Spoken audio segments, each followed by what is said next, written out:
petit coup dur pour Kawtar et Nour.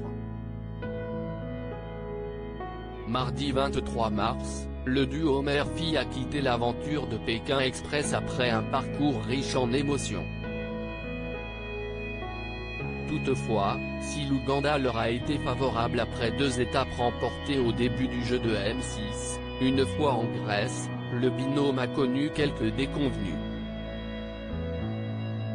Outre le racisme dont elles ont été victimes, il se trouve qu'elles ont eu une sacrée frayeur après que Kawtar se soit blessé lors de l'épisode du 16 mars dernier.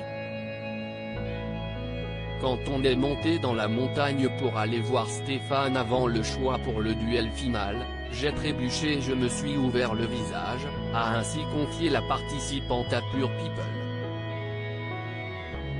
Une chute qui ne s'est pas vue à l'écran, mais qui a provoqué une petite frayeur pour Kawtar et Nour, qui ont été envoyés en duel final.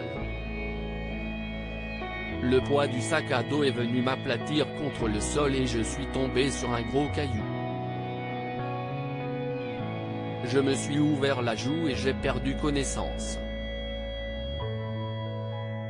La prod a fait le nécessaire.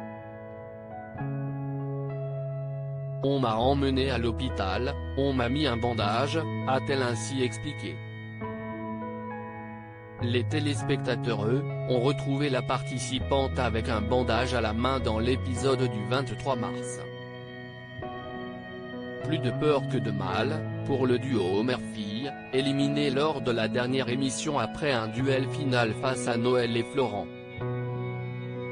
La saison de la poisse pour Pékin Express, un abandon d'aventure qui aurait été un coup de malchance pour Kawtar et Nour, mais aussi pour cette saison de Pékin Express déjà très touchée par la poisse. Après 3 émissions enregistrées en Ouganda, la production s'est vue contrainte de rapatrier l'ensemble des équipes pour raisons sanitaires avant le départ en Éthiopie. De retour à Paris, il a fallu plancher sur un nouvel itinéraire. Les candidats sont finalement repartis 6 mois plus tard, direction la Grèce, pour finir en Turquie, à Istanbul. Déjà contrainte d'imposer la distanciation et le port du masque aux binômes et aux techniciens, pas facile dans une voiture, la production a dû gérer, à Antalya, dans le sud de la Turquie, un accident mortel.